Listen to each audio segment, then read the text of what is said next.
Kami tadi alhamdulillah diterima langsung oleh Bapak Dedi SHMH selaku utusan khusus atau yang diutus khusus oleh pimpinan Komisi Yudisial Republik Indonesia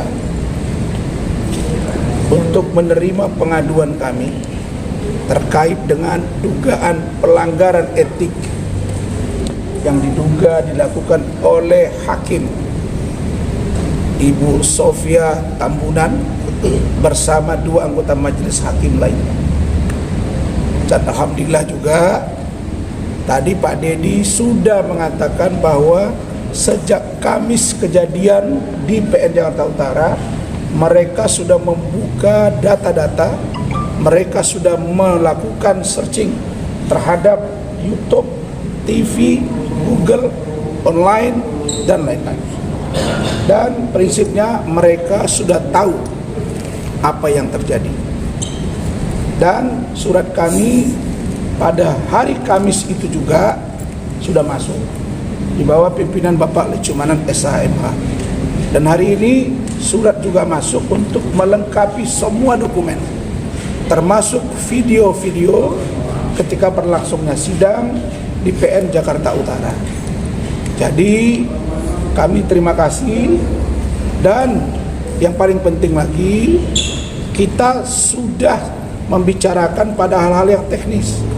Misalnya, apakah persidangan ini langsung dipantau secara fisik dan rekaman oleh Komisi Yudisial Republik Indonesia? Dia berwenang untuk itu. Apakah mereka akan berkirim surat kepada Ketua Pengadilan Negeri Jakarta Utara dan PT, bahkan Mahkamah Agung, agar juga dilakukan pemantauan dan mengingatkan dan memberitahu agar hakim dimaksud menjalankan kode etik seorang hakim. Jadi bukan saja kami, lawyer, mereka juga punya kode etik.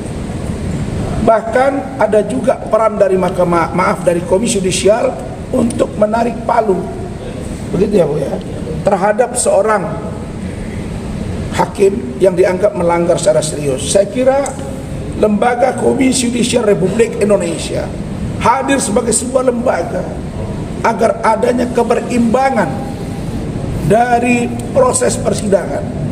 Karena secara struktural kelembagaan, hakim di bawah Mahkamah Agung, bisa saja terjadi konflik of interest, bisa saja terjadi semangat atas nama Korsa.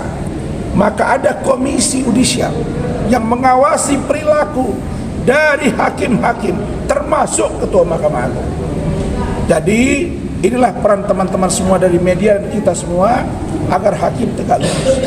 Tadi sudah diterima laporan kami dan insya Allah akan direspon karena mereka sudah tahu. Mereka bilang kami sudah tahu kasusnya. Dan saya ucapkan terima kasih, dan seperti apa laporannya dan bagaimana setelah ini saya persilakan Bung Lecu. Ini saya tunjukin ya. Jadi kita nggak dalam cerita-cerita saja. Ya ini ya, silakan ya dilihat ya. Ya. Oke. Jadi stempel basah itu lihat tuh. Ya.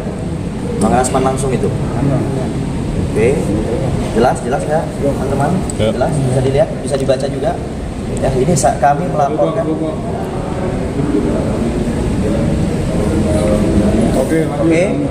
Oke ya, sudah ya. Oke, kami melaporkan ketiga majelis ya terhadap perilakunya yang terlalu arogansi. Ya, menurut dugaan saya ya, sidang pertama sampai keempat itu kita live terbuka untuk umum. Ya, sekali lagi loh saya mau sampaikan, terbuka untuk umum melalui apa? Melalui permohonan kami dan melalui jawaban dari ketua pengadilan, melalui penetapan yang dikeluarkan dan dibacakan, yaitu terbuka untuk umum. Tiba-tiba tidak ada permohonan. Pada tanggal 6 Februari 2025 seorang bernama Hotman Paris datang. Ketika mau diperiksa, maka sidangnya berubah menjadi tertutup untuk umum. Dugaan saya majelis ini telah menerima sesuatu, telah menerima sesuatu yang akhirnya dia berusaha melindungi korban dengan menutup sidang tersebut supaya tidak bisa diliput oleh media. Nah, sementara kami terdakwanya kami minta diliput oleh media. Lucu kan? Kenapa pengadilan berusaha menutupi? Ini yang kami sudah laporkan dugaan pelanggaran kode etik oleh majelis hakim. Jadi selanjutnya kesimpulan tadi bahwa KY akan menurunkan tim untuk mengawasi persidangan. Berarti artinya mengawasi persidangan, mengawasi juga majelis hakim yang menyidangkan perkara. Ya kan? Ada apa dia kok tiba-tiba bisa mengeluarkan penetapan yang sidang itu tertutup untuk umum pada saat Hotman Paris datang? Ya, jadi kita ini kan lawyer, bukan lawyer sebulan 2 bulan. Ya, kita baca tubuh pejabat-pejabat ini aja kita tahu nih. Ya, kira-kira ada sesuatu atau tidak. Dan undang-undang yang mengikatnya juga harus terbuka. Iya, jadi artinya ini ya teman-teman, ini adalah peristiwa pencemaran. Ya, di mana peristiwa pencemaran itu kan ya sebenarnya kan tindak pidana ringan. Jadi nggak ada alasan harus ditutup ini. Ya, nggak ada alasan sidang itu harus ditutup. Pasal 27. Ya, ini undang-undang terkait pencemaran 27 ayat 3 ITE. Jadi jelas tidak ada alasan bahwa sidang itu harus ditutup. Ya, jadi ya sudah diterima, akan diproses cepatnya. Jadi kita menunggu. Jadi wartawan jangan bias menerima informasi-informasi. Ini jelas-jelas ya, kami yang datang ke sini sudah diterima pengaduan kami dan ada tanda buktinya. Jadi ini jelas-jelas yang sudah diterima akan diproses. Oke? Jadi kita terima kasih banyak kepada Ketua KY yang sudah memerintahkan salah satu pejabat tadi untuk menerima kami. Ya, jadi kita terima kasih ya. Terima kasih kepada KY. Oke, telah merespon dengan cepat dan KY sudah dipanggil ke DPR.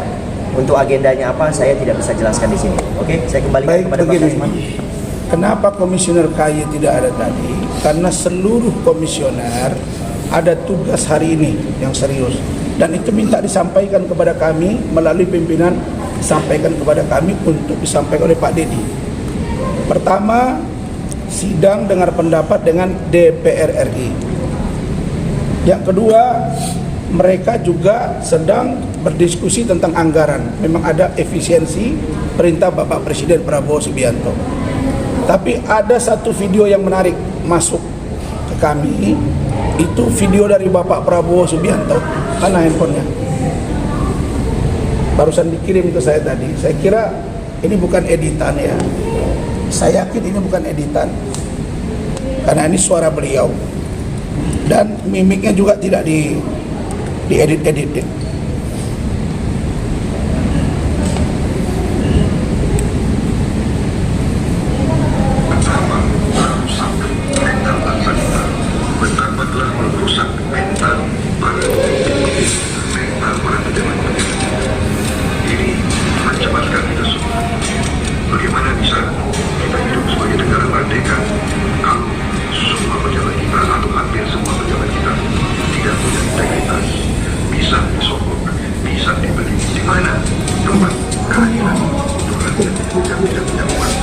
Kalau semua lembaga-lembaga tersebut karena korupsi, karena hakim-hakim sudah tidak berintegritas, hakim bisa dibeli, pejabat KPU bisa dibeli.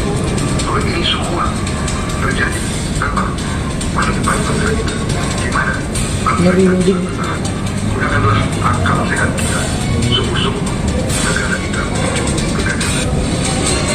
Bayangkan ya, Bukan kita itu ngomong, dikirim jauh ke saya dari timur Indonesia. Bukankah ini sebuah apresiasi yang harus kita berikan kepada Presiden? Dia menyebut lembaga peradilan bisa disogok, bisa disuap. Apa Anda tidak cukup dengan kasus Ronald Tanur, Zarof 1 triliun, mantan ketua PN Surabaya Harvey Muiz?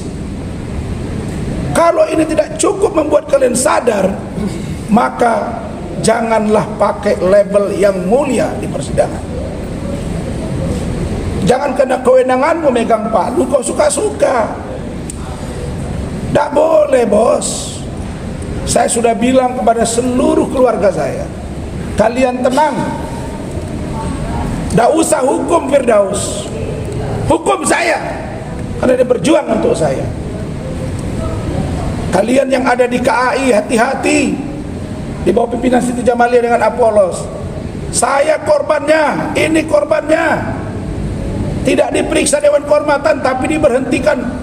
Dan ingat, kalau terjadi apa-apa dengan kalian, tidak akan dibantu kalian. Jadi pilihlah organisasi advokat yang benar.